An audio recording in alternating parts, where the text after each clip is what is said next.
नमस्कार, न्यूज 21 देख रहे हैं आप और मैं हूं आपके साथ अखिल। अब खबरें अन्य राज्यों से। बुरहानपुर के झीरी स्थित नवल सिंह सहकारी शक्कर कारखाने के चुनाव में गड़बड़ी के आरोप लगे हैं। हाईकोर्ट द्वारा स्वीकृत सूची में पात्र बताए गए कई सदस्यों को चुनाव से पहले अपात्र घोषित कर दिया गया, जिससे विवाद बढ़ गया है। झीरी स्थित नवल सिंह सहकारी शक्कर कारखाने के निर्वाचन को लेकर गंभीर आरोप सामने आए हैं। माननीय उच्च न्यायालय जबलपुर के आदेशानुसार प्रकाशित अंतिम सदस्यता सूची में सभी सदस्यों को पात्र माना गया था, लेकिन 13 जनवरी 2025 को जारी नई सूची में कई सदस्यों को अपात्र करार दे दिया गया।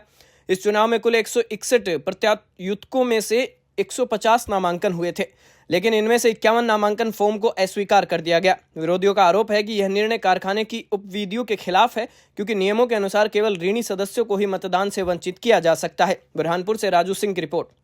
चलिए, क्या अभी तक के नियम कायदे कानून है? जी, ये चुनाव प्रक्रिया अभी शुरू होने के बाद एक ऐसे व्यक्ति को चुनाव का प्रभार दे दिया जिन पे ऑलरेडी हाईकोर्ट में केस लगा हुआ है, और उनको रिटर्निंग ऑफिसर बन के बुला दिया, जो ऑलरेडी टेंटेड हैं या कह सकते हैं जो फेयर इलेक्शन के लिए माध्यम के लिए नहीं आए हैं। इनने क्या किया कि जो पात्र और अपात्रता होती है शुगर फैक्ट्री में डेलीगेट बनने की या वोट देने की, इनने सबसे पहले सारे किसानों को उठा के अपात्र बना दिया। अपात्र बनाने के इनने क्या किया, सिलेक्टिव प्रोसेस यूज की कि कुछ रूल छोड़ दो और कुछ रूल ले लो, और उसमें आखिरी में एक ऐसा रूल बता दिया कि सब कुछ मेरा डिसीजन है। आखिरी में उसका डिसीजन है, रिटर्निंग ऑफिसर का सारा हक रहता है अकॉर्डिंग टू रूल बुक, मगर वो विद इन द लॉ ही हक रहता है। लॉ के बाहर आप बाय लॉ के और जो कोऑपरेटिव एक्ट है उसके बाहर जाके आप डिसीजन नहीं ले सकते। इनने क्या किया है, ये पॉइंट बोल के कि अल्टीमेट डिसीजन, फाइनल डिसीजन तो रिटर्निंग ऑफिसर हमारा ही रहेगा, ये कह के सबसे पहले क्या किया, जितने लोगों ने, जैसे आज मैं एक समूह में हूं, एक समूह में 40 लोग हैं, मैंने गन्ना लगाया। अब मेरी रिस्पॉन्सिबिलिटी, मेरी जवाबदारी नहीं है कि बाकी लोग गन्ना लगा रहे कि नहीं लगा रहे। मैंने लगाया, मैंने सब कुछ रूल फॉलो किया, सब कुछ सही करके अपने आप को पात्र घोषित किया, ताकि मैं चुनाव लड़ सकूं, डायरेक्टर बन सकूं, चेयरमैन बन सकूं। मेरा हक है वो। अब इनने क्या बोल दिया कि अगर आप सिंगल आपके समूह में पात्र हैं तो आप चुनाव नहीं लड़ सकते। क्यों नहीं लड़ सकते? मेरा तो संवैधानिक हक है, मैंने पूरे रूल फॉलो किए, मैंने शेयर खरीदा, मैंने गन्ना लगाया, मैं डिफॉल्टर नहीं हूं। सब होने के बावजूद इनने मेरा हक छीन लिया। आप नहीं लड़ सकते, डेलीगेट नहीं बन सकते, डायरेक्टर चेयरमैन नहीं बन सकते। तो हमने सवाल उठाया क्यों नहीं बन सकते, तो बोले आप सिंगल व्यक्ति पात्र हैं, आपके जो प्रस्तावक है और जो अनुमोदक है वो पात्र नहीं है, मगर जिसको वोटिंग का राइट है और जिनको पात्रता अपात्रता, जिनको प्रस्तावक और अनुमोदक बनने का राइट है, वो शेयर होल्डर्स हैं। इनने पहले पात्रता हटाई कैटेगोरिकली, आप समझिए कैसे किया, पहले पात्रता हटाई, फिर पात्रता पे इनने सारे रूल रेगुलेशन बना जो भी सब खारिज होने वाले हैं, सब खारिज होने वाले हैं। इनने एक ऐसा चैनल क्रिएट किया तैयारी से, जिससे इनको हमको बताने का मौका मिल जाए कि हम आपको हटा रहे, आप हमको कुछ नहीं बोल सकते, आपके पास कोई रास्ता नहीं, आप कोर्ट जाइए। हर सवाल का जवाब क्या है, हम बोलते लिख के दीजिए, तो बोलते कोर्ट जाइए। मतलब ये अनफेयर इलेक्शन करने और फैक्ट्री को खत्म करने आए हैं। आज इनने क्या किया, जितने ऐसे सिंगल नाम थे, डबल नाम थे और ट्रिपल नाम थे, मतलब 3 लोग लगते हैं एक फॉर्म को प्रस्ताव आगे बढ़ाने के लिए, एक्सेप्ट कराने के लिए, जिसमें तीनों पात्र लोग नहीं थे वो तो ऑटोमेटिक रिजेक्ट कर दिए।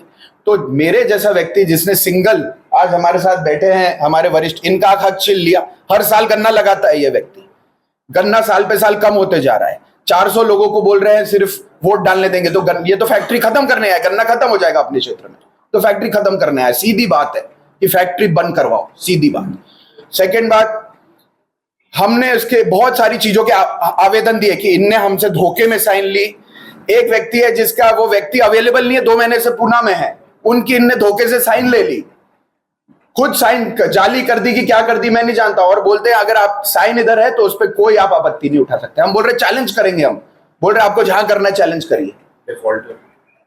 दूसरी बात, एक पद का एक व्यक्ति एक ग्रुप का डिफॉल्टर है, एक ग्रुप का नहीं है। एक ग्रुप का मान्यता मिल जा रही है, एक ग्रुप को मान्यता नहीं मिल जा रही है, सेम रूल पे अलग अलग डिसीजन। तो ये कुल मिला के आए हैं कि कैसे वोटिंग हम कम से कम कर दें, क्योंकि किसान पूरे जानते हैं कि सच्चाई क्या है। कम से कम वोटिंग कर दें कोई भी तरीके से जितने कम वोट होंगे उतने लोगों को हम कंट्रोल करके चुनाव हमारे पक्ष में ला सकते हैं, क्योंकि इनको और कोई रास्ता नहीं दिख रहा है। तो जो 10,000 लोग थे, आज काट पीट के उनको जो 166 समूह हैं, वो 166 समूह को 50 to 60 समूह पे लेके आ गए हैं। सिर्फ 50 to 60 समूह आज पात्र रह गए। जहां जी बताइए क्या मामला है? हमारे द्वारा कारखाने के प्रत्याशियों हेतु 150 नामांकन फॉर्म भरे गए, जिसमें से 100 नामांकन फॉर्म रिजेक्ट कर दिए गए। इससे स्पष्ट है कि नियमों के विरुद्ध सत्ताधारी पक्ष के दबाव में फॉर्म रिजेक्ट किए गए हैं। श्री BL मकवाना पहले प्रबंध संचालक रहते हुए मतदाता सूची में अपात्रता करने व समूह बदलने के दोषी होने के बाद भी उन्हें शासन द्वारा कारखाने का प्रशासक नियुक्त किया गया, जो आदेश माननीय न्यायालय द्वारा निरस्त किया गया। इसके लिए न्यायालय के आभारी हैं। पूर्व में न्यायालय के आदेश से निर्वाचन प्रक्रिया प्रारंभ हुई थी, लेकिन शासन के दबाव में मतदाता सूचियां बार बार बदली गई ताकि चुनाव निष्पक्ष न हो सके। नवल सिंह सहकारी शक्कर कारखाने का निर्माण स्वर्गीय ठाकुर शिव कुमार सिंह द्वारा अथक परिश्रमों, यहाँ तक कि कारखाने के लिए इन्होंने सांसद पद भी त्याग कर दिया, जिससे क्षेत्र के हजारों किसान एवं जनता कारखाने से लाभान्वित हो रहे हैं। ठाकुर शिव कुमार सिंह एक किसान होने के नाते एक नागरिक होने के नाते मैं आपको एक छोटी सी बात बताना चाहता हूँ कि बुरहानपुर के अंदर नवल सिंह सहकारी शक्कर कारखाना एक ही उद्योग सिर्फ बचा है, जिसमें कि तुम्हारा गन्ना काटने वाले से लेकर के ठेले वाला, पान टपरी वाला, ट्रक वाला, होटल वाला, मजदूर, अधिकारी, कर्मचारी सब मिलकर कम से कम 10,000 लोगों का पेट भरने वाला कारखाना आज अपना ये है। इस बुरहानपुर के अंदर मेरे देखे तुम्हारी सिटीजन बैंक खत्म हो गई, बहादुरपुर सूत मिल गई। यहाँ का जो कपास उद्योग कितना चलता था, मैं भी बचपन से देख रहा हूँ, यहाँ पे हजारों गाड़ियाँ आती थी जाती थी। तुम्हारा कपास का उद्योग खत्म हो गया। उसके बाद में तुम्हारी ताप्ती मिल के ये हाल, नेपा मिल के वो हाल। अब एकमात्र कारखाना सिर्फ ऐसा बचा हुआ है कि यहाँ पर किसानों के कम से कम कुछ न कुछ उसमें अपने नई केली तो गन्ना ने कपास कुछ न कुछ अपन लगा के अपने खेती की उपज अपने को मिल सकती है। तो गन्ना एकमात्र ऐसी फसल है कि जो खराब हो जाए, गल जाए, सड़ जाए, लेकिन वो कुछ ना कुछ हमारे को देके जाती है। अब कुछ चोरों की नजर इस कारखाने पे लगी हुई है और ये शिव कुमार सिंह ने जो कारखाना बनाया, शिव कुमार सिंह का नाम मिटाना चाहते हैं और ये कारखाने को यहाँ से नष्ट करना चाहते, शिव कुमार सिंह का नाम खत्म करना चाहते। तो शिव कुमार सिंह ने जो अपने खून पसीने से ये जो मिल खड़ी करी है, हमारे बाप दादाओं ने भी उनके साथ में पानी मारा है दीवारों पे।